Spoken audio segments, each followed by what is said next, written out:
Army thumbnail और title देख के आपको पता लग ही गया होगा कि मैं बात करने वाली हूँ किम ताehyung और मैं जब मिले उस एक्सपीरियंस के बारे में। आई एम श्योर कि अभी आप लोग यही सोच रहे होंगे कि आखिर मैं BTS V से मिली कैसे। किम ताehyung जो कि दुनिया के सबसे बड़े बैंड के सबसे बड़े सेलिब्रिटी हैं, उनसे आखिर मुझ जैसी नॉर्मल लड़की कैसे मिल सकती है। तो गाइस ये बताने से पहले मैं आपको ये बोलना चाहूंगी that I swear to my mom, I swear to my dad and I swear to each and every person जिसको मैं बहुत ज़्यादा खुद से भी ज़्यादा प्यार करती हूँ कि मैं जो भी बोल रही हूँ वो सच बोल रही हूँ। बट अनफॉर्चुनेटली मेरा इसके लिए कोई सबूत नहीं है। तो गाइज मैं किम ताehyung से पर्सनली सपने में मिली। ये मेरी लाइफ का सबसे beautiful, one of the most beautiful और one of the most haunted सपना था। अब ब्यूटीफुल क्यों था ये तो आप समझ ही गए होंगे, हॉन्टेड क्यों था ये अगर आप वीडियो में आगे बने रहोगे तो मैं ज़रूर बताऊंगी। और मैं फिर से कह देना चाहती हूँ कि क्योंकि इस सपने का या इस चीज़ का मेरे पास कोई प्रूफ नहीं है, तो हो सकता है कि आप में से कोई लोग कह सकते हो कि मैं झूठ बोल रही हूँ या फिर सिर्फ यूं ही वीडियो बनाने के लिए कर रही हूँ। पर guys I swear to God कि ये सच है। तो गाइज हुआ कुछ यूँ कि मैं सपने में पता नहीं किसी रेस्टोरेंट में हूँ जहाँ पे मैं किसी को नहीं जानती, फिर भी मैं लोगों से बहुत ही अच्छे से बात कर रही हूँ और उनसे ये भी कह रही हूँ कि मैं तुम्हें जानती नहीं, फिर भी मैं तुमसे इतनी फ्रेंडली कैसे हूँ। तो मैं उस रेस्टोरेंट में करने ये गई थी क्योंकि वहाँ पे कोरियन फूड फ्री में मिल रहा था, जितना चाहो उतना।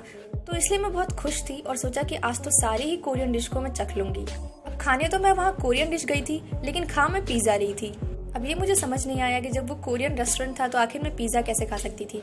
तो गाइस वहाँ पे जितने भी लोग थे मैं उनसे बहुत ज़्यादा फ्रेंडली हो गई और फ्रेंडली वे में जिस तरीके से हम अपने फ्रेंड्स का मजाक उड़ाते हैं उस तरीके से मैं एक इंसान के साथ वहाँ पे ऐसा ही बिहेवियर कर रही थी। बाकी सब हंस रहे थे, इवन वो खुद भी हंस रहा था। फिर मैंने देखा कि वहाँ पे साइड में एक बहुत ही हैंडसम सा लड़का भी इस मेरी बात पे हंस रहा है। जब मैंने ध्यान से देखा तो मैंने देखा कि वो BTS मेंबर V थे और जो फोटो मैं आपको इस वक्त स्क्रीन पर दिखा रही हूँ उस वक्त उन्होंने बिल्कुल यही कपड़े पहन रखे थे और वो बिल्कुल ऐसे ही लग रहे थे। जैसे ही मैंने उन्हें देखा वो तुरंत ही अपनी कार की तरफ जाने लग गए, पर मैं भाग के उनके पास गई और मैंने उनसे कहा please don't go, I want to take picture with you. इस पर उनका रिएक्शन बहुत ज्यादा नॉर्मल था और हाँ, सपने में BTS V के कोई बॉडीगार्ड नहीं थे, वरना वो होते तो मुझे हटा ही देते। अब गाइस जैसे ही मैंने अपना फोन निकाला V के साथ सेल्फी क्लिक करने के लिए, तो पता नहीं क्यों उस फोटो में सिर्फ V आ रहे थे, मैं नहीं आ रही थी। मुझे लगा कि ये फोन का कोई फीचर होगा या फिर कैमरा का कोई फिल्टर। और उस टाइम मैं बहुत ज्यादा डर गई क्योंकि मुझे लगा कि मेरी V के साथ फोटो भी नहीं आए और कहीं V जल्दी से अपनी कार में बैठ के चले ना जाए। तो मैं भाग के वहाँ पे किसी और के पास गई और मैंने कहा कि तुम अपने फोन से मेरी और V की फोटो खींचो। तो उन्होंने फोटो खींचा भी, पर उन्होंने किसी फिल्टर के थ्रू फोटो खींचा जिसमें ना ही मैं पहचान में आ रही थी और ना ही V, मतलब उस फोटो का कोई फायदा नहीं।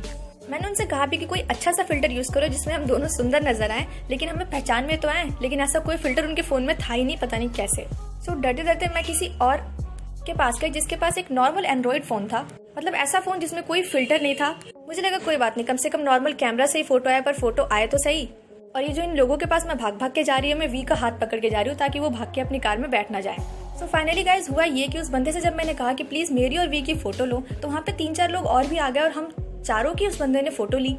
तो उसे मैंने नोटिस किया कि उस फोटो में सभी की फोटो बिल्कुल सही आई है एक्सेप्ट मी। मेरी फोटो कुछ धुंधली सी आ रही है, मतलब मैं फोटो में कुछ साफ दिखाई नहीं दे रही हूँ। तो मैंने उनसे कहा कि प्लीज दोबारा पिक्चर क्लिक करो, और जब उन्होंने दोबारा पिक्चर क्लिक किया तो मैं उस फोटो में आई ही नहीं और बाकी सब आए। ये देख के किसी और ने कहा कि ये पक्का भूत है क्योंकि ये हमें तो नजर आ रही है पर इसकी कैमरे में फोटो नहीं आ रही।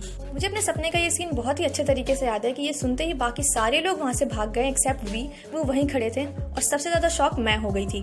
अब गाइस अगर आपने डोरेमोन कार्टून का भी देखा हो तो जिस तरीके से नोबिता जब उदास होता है और रोते रोते वहाँ से भागता है, मैं एग्जैक्टली उसी तरीके से V का हाथ छोड़ के बहुत तेज वहाँ से भागी। बस गाइस यही था मेरा सपना। सच बताऊँ तो मैं भूत हूँ, इस बात से ज्यादा दुख मुझे इस बात का हुआ कि मेरे फोटो V के साथ नहीं आ पाई।